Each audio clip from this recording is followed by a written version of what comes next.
I give you no breaks. Not when you fight, you not give you no breaks. Hey, bad boys, what you gonna do? What you gonna do when they come for you? I'm Officer Bendover, and I've been on the department for about 12 minutes now.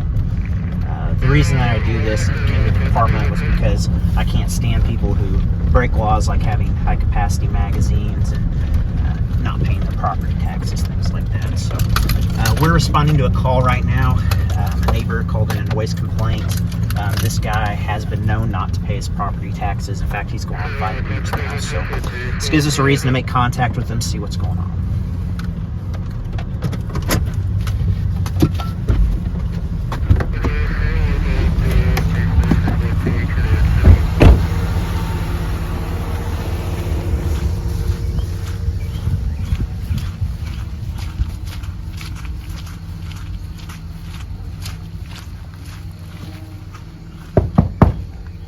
Petty Police, I'm Officer Dover. Oh, shit, he's barricaded.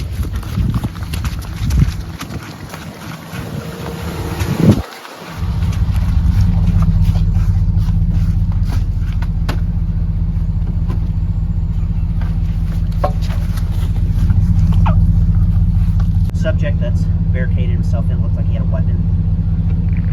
We're gonna wait on backup to arrive, and then we're gonna make contact again with the subject. He's been known to be aggressive.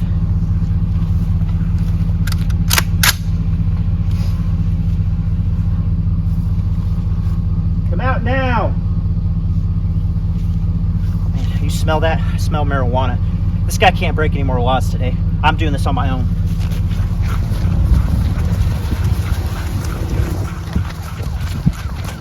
Go on the ground! Welcome to Red Barron Reviews. I'm Barron, and today we are taking a look at this Rock River Arms LAR-15. Before we do that, though, I do want to say, hey, that's just a spoof there at the beginning. I actually really do appreciate law enforcement. Thank you for all you do. So with that, guys, see you after the intro.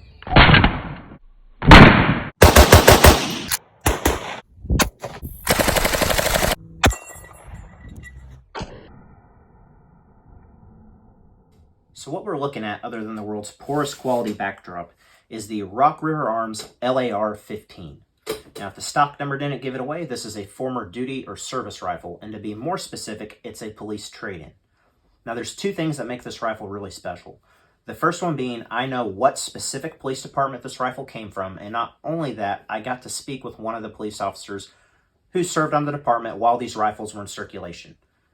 In the military surplus and police trade-in world of firearms, it is extremely rare to get to know the specific history and lineage of a firearm.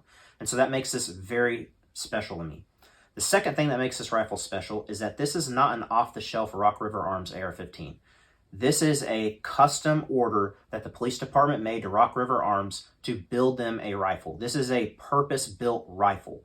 You're not going to see this in an old catalog or as an old distributor special. This is something that is one of a kind to that department, or one of however many rifles they ordered in that batch. So very special and unique rifle, and we're going to go through it now. So we're going to hit the features. We're going to talk about why they set it up the way they did, and then we're going to go to the range and shoot it, and I'll give you my thoughts and opinions on it. So starting at the front, we have a birdcage flash hider, then a 16-inch heavy barrel, and this thing is thick with 3 C's thick. It is either a 1-in-9 or 1-in-7 twist. It's not marked anywhere on the barrel, but it's probably one of those two twist rates. We have a standard A2 style front sight block with the A2 sight post. On the bayonet lug, we have a KZ USA Picatinny rail adapter. Behind that, we've got a mid-length A2 style handguard, mid-length gas system with a piece of Picatinny rail and a sling adapter. This will take any style of QD sling swivel. Moving further back, we've got a A2 upper receiver with a commercial bolt carrier group. It's not the full auto type. We'll get to that in just a minute. And then a standard mil-spec Rock River Arms lower. Again, it's a semi-auto only lower. We'll get to that when we open up the rifle. We have standard controls as far as that goes, except this is ambi, so it's on both sides of the rifle. We've got a Hogue style rubber grip. It does say it's Rock River Arms, but it is identical to the Hogue grips. And then we have a Rock River Arms 2-stage match trigger, and it is phenomenal. I'll show you that now. We'll show you. The rifle's clear, although it doesn't matter if I shoot a hole in my floor or wall. That's my problem, not yours. But there's some take-up. It's got a little bit of resistance, and you hit a very defined wall. And then a nice clean break. It's maybe 4 pounds. Nice audible reset. This trigger is phenomenal. I would put it right on par, actually better than a LaRue 2-stage trigger. The actual break itself and the whole process is just much cleaner feeling than the LaRue trigger, and I thought that the LaRue was a phenomenal 2-stage trigger. So I love this trigger. In fact, it's my favorite AR trigger to date. But on to the rest of the gun. Standard charging handle and a A2 style stock. At this point, we'll go ahead and break the rifle open, just so you can see the internals. There's nothing fancy, but we've got that standard semi-auto style lower receiver. If it was full auto, the width here would continue on back here. You wouldn't get this buildup of material. So it is a semi-auto only lower receiver. You can see the hammer there for the trigger group, and the bolt carrier, as previously mentioned, is a commercial or civilian style. It is not a full auto style. For those who don't know, a full auto style carrier group, this material down here would extend further out to match what it is up here.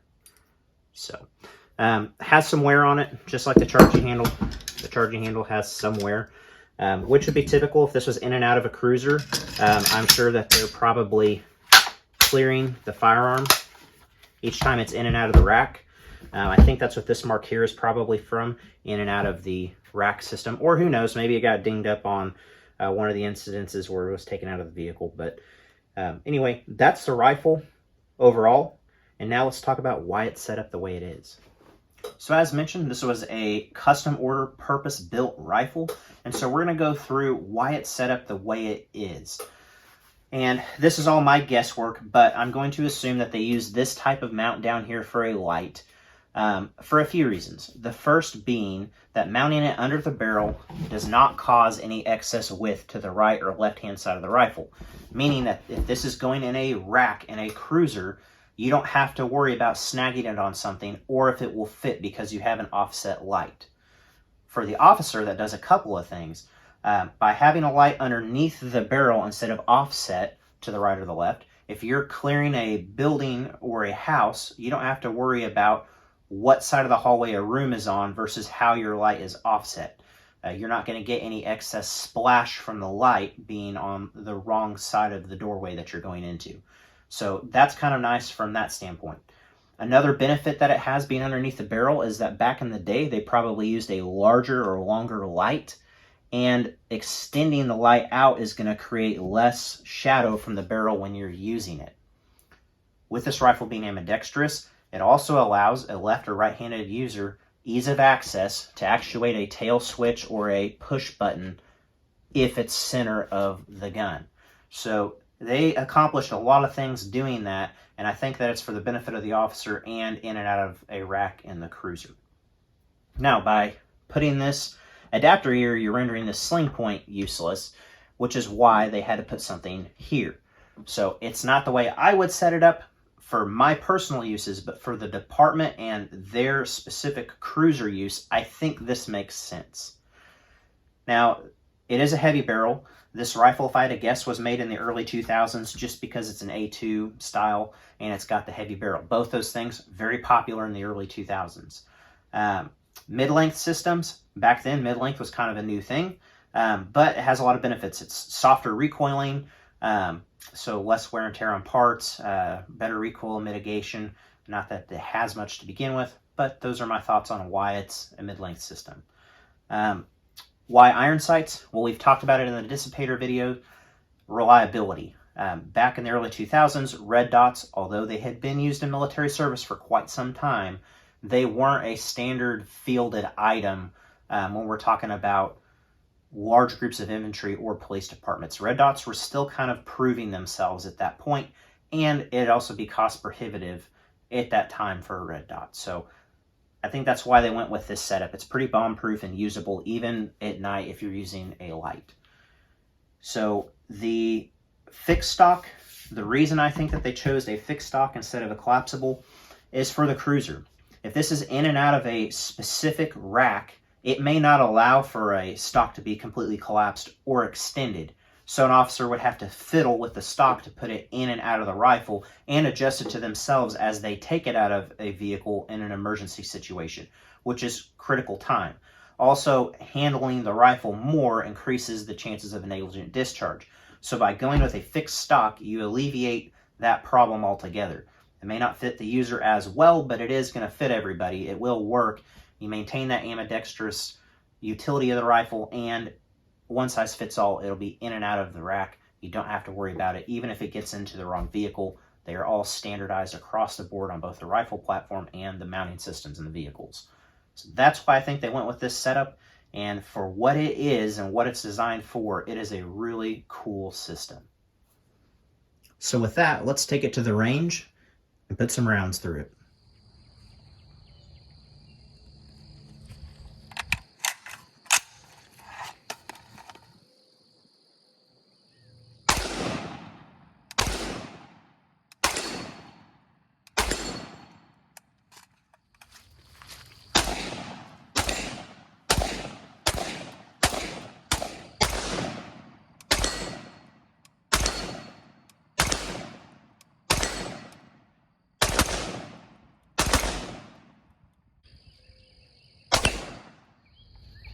So I was definitely right about the trigger. It is phenomenal, not just in dry fire, but actual fire. The trigger is incredible.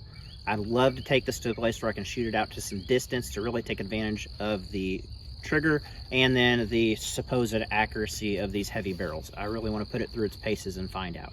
But just for popping a few mags through it, it's been a lot of fun. As far as my impressions of this rifle, you know, a few of the things that I would change, being short and running plates. These A2 stocks, not so great for me. I had a few misses there, and a lot of that was because I was having trouble keeping a good sight picture. When you're that far away from this rear side aperture, it's a little difficult, but still doable. So I would change the stock out for sure. But other than that, I really like it. With me not having a rack in my truck to put this in, like a cruiser rack, I would probably move the sling to the top. That way this isn't in the way when I'm trying to actuate the light. But really, that's about the only change I would make to this. I really enjoy this rifle. Maybe down the road I might get a 2-power or 3-power prism optic to throw on here, but that's about it. I enjoy this rifle, and if you guys see something like this, be sure to pick it up. These have a lot of cool history. They're very unique. You're not going to see very many of them out there, and yeah, fun rifle. So guys, as always, be sure to like, comment down below. That helps me out quite a bit with the algorithm. Subscribe, that type of stuff. I really appreciate it. And for those who care, I do have a microphone on the way. I ordered one and it was faulty, so I sent it back. Maybe next time I upload a video, we'll have a working microphone. But until then, stay safe and stay free.